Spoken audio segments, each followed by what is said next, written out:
They say, when a girl weeps alone at the crossroads of three paths, the spirits of those who died unjustly hear her cries. And if the moon is high and the fire inside her has not yet died, one of those spirits might rise to change her fate forever. But such gifts always come at a price. Before the rivers found their names, and the wind still whispered to the sleeping baobabs, there was a village called Nzinga, carved between red earth and ancient hills. The goats knew every trail. The drums spoke before the elders did, and the sky cracked open with stars so bright, even the blind could feel their heat. But beauty often hides sorrow. Beneath the laughter and market songs lived a girl named Adisa, which means the one who makes meaning clear. Yet no one cared to know her name. She was just the maid, the daughter of a dead mother and a father swallowed by death. They said her presence brought bad luck. Her silence felt like a curse. She scrubbed floors with her back bent like the old woman, washed clothes until her fingers cracked. A shadow among the living, she slept near the ashes. And when the family feasted, she ate only the bones the dogs had sniffed first. But Adisa never complained. Her mother had once told her, "Your suffering is not your shame, it is your fire. One day it will cook the meal that feeds you." Still, on the night she turned 17, even fire could not warm her fate. It was just before the Harvest Moon Festival. The village buzzed with colors, laughter, and the scent of yam porridge thick with palm oil. Adisa had spent all day preparing the great hall. She had plucked feathers for the headpieces, woven the mats from raffia, cleaned until her knees bled. But when a golden necklace went missing, a gift from a nobleman rumored to be attending the feast, the lady of the house pointed at Adisa. "You thief! You bushrat! I knew your eyes were full of secrets." Adisa opened her mouth, but the words refused to come. They searched her mats, her wash basin, even the ashes where she slept. And when they found nothing, the woman slapped her anyway. "Leave now, before your cursed spirit eats my children." So Adisa walked past the village gates, barefoot, with nothing but a torn wrapper and a calabash of water. She walked until the drums faded, and even the moon seemed ashamed to follow her. She reached the crossroads. 3 red dirt paths where witches were buried and warriors left offerings.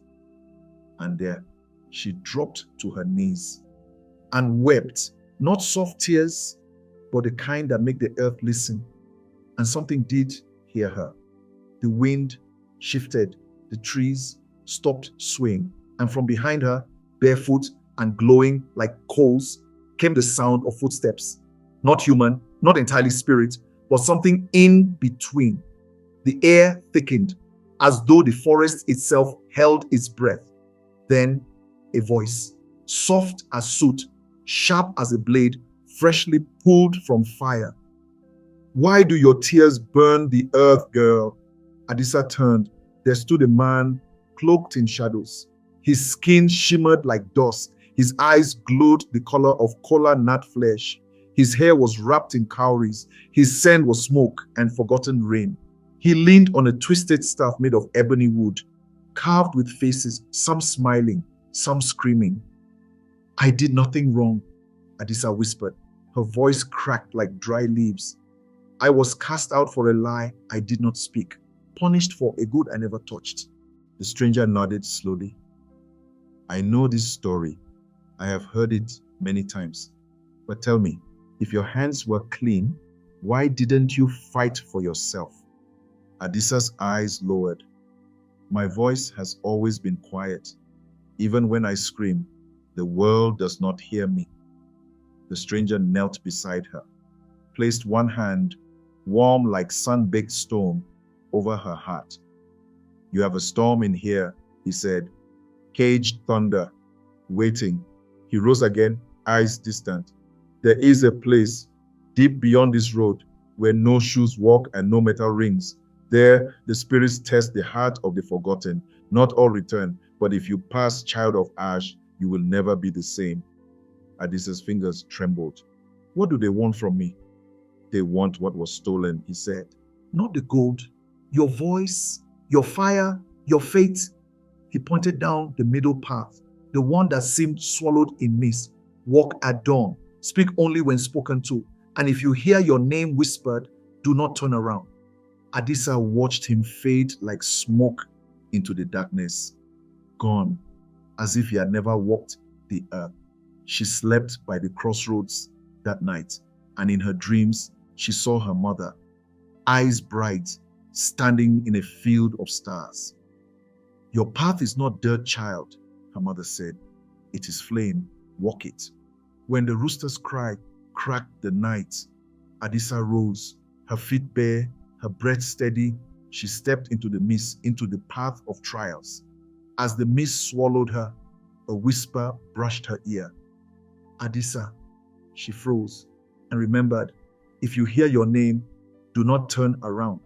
She didn't, but her shadow did. The road ahead was no longer made of earth, but of bones, woven with vines that pulsed like veins, trees twisted toward the sky, their bark covered in faces, some laughing, others weeping, some whispering secrets Adisa dared not listen to. The air shimmered, not hot or cold, but alive, as if every breath she took belonged to something else. This was not a forest. This was a memory made real. The memory of all gales thrown away. The mist cleared, and before her stood a tall gate of woven reeds and obsidian stone. Above it, a carved eye that blinked once slowly and opened the door. Inside was a round hut, empty, except for mirrors, tall, cracked, silent, 12 of them. Each one reflected a different Adisa. One showed her as a noble woman dressed in gold, another as a thief chased by dogs. One showed her dancing freely beneath stars, another with hollow eyes and chains around her feet. And then the mirror in the center cracked. Out stepped a version of Adisa with her hair blazing like fire. She spoke. I am the you they tried to bury, the voice they silenced. Look at me, or you will never know your worth. Adisa stared, trembling. This mirror, Adisa walked closer, eyes glowing. Say it, she demanded. Say that you are not what they called you. Adisa tried, but her throat closed. Say it. Tears burned her cheeks. I am not, she gasped, shaking. I am not the lie they gave me. The mirror shattered, the heart dissolved, and Adisa stood once again on the path. But now her steps felt heavier, and behind her, the sound of a second set of footsteps echoed. Her mirror self now walked with her. Ahead, a giant calabash floated in the air. Inside it, swelling visions. She saw the nobleman's necklace. She saw the lady of the house, not planting lies, but slipping the necklace beneath her own child's mat. A servant boy saw it happen, but said nothing. Adisa watched herself being cast out all over again, watched the boy avert his eyes, and suddenly he stood before her. Not a vision, real. He dropped down to his knees. I was afraid. Forgive me. Adisa looked into his eyes, saw his fear, his shame, and her own rage rising like fire. She could curse him, strike him, call the spirits to judge him, but instead, she touched his shoulder. Fear is not evil, she said, but silence can kill. The boy vanished. Only a feather remained. She picked it up and walked on. The mist grew colder. The trees leaned in closer. Ahead, a door made of breathing wood pulsed with ancient power. The last trial waited, and something on the other side was waiting for her. The door was not carved. It was born. It inhaled with a deep rumble and exhaled warm air laced with the scent of old blood, shebak, and burning incense. Above it, symbols flickered like fireflies. Adinkra, Nasibidi, signs older than language. Adisa stepped forward with the feather in one hand and her mirror self watching silently from behind. She pressed her palm to the wood. It sighed and opened. Inside was darkness, not absence, but presence, a darkness that watched, that remembered. Then voices, not from the walls, from beneath the floor, whispers like dry leaves in Harmattan wind. She has come. Does she carry her own name? Does she know what was stolen? One by one, flames lit themselves in a perfect circle around her, and there, sitting on carved stools of ivory and bone, were the spirits of her ancestors. Women wrapped in indigo cloth, warriors with lion tattoos, priestesses crowned with serpent eyes. One rose, an elder with silver dreadlocks that touched the ground. Adisa, daughter of thunder in silence, she spoke. You are the prayer we made before we died. Adisa trembled. You carry a pain too old to name, but we ask you now, what will you do with it? Adisa clenched the feather in her hand. The mirror self stepped there beside her, nodded once at it. I will use it, she said, to feed the girl behind me, to shield the girl ahead of me, to remind the world I was never small. The flames flared, the ancestors bowed. Then rise, the elder said, and take what was always yours. From the center of the circle rose a staff, wood dark as night, wrapped in red thread, cowries, and bird bones. The elder placed it in Adisa's hands. This is not power, it is memory, and memory is stronger than magic. The staff pulsed, and Adisa's skin glowed, not like fire, but like dawn breaking through storm. Her mirror self stepped back into her, and for the first time, Adisa felt whole. Suddenly, the earth shook. The ancestors vanished into light. The darkness cracked, and Adisa fell, not downward but upward, spinning through clouds, through time, through thunder. She landed on red earth, back at the crossroads. But now, she held the staff. She stood tall, and before her, a black car waited, sleek, humming, out of place. Its window rolled down, and a voice, rich, unfamiliar, spoke. Are you the girl they called cursed? Adisa smiled. No, she said.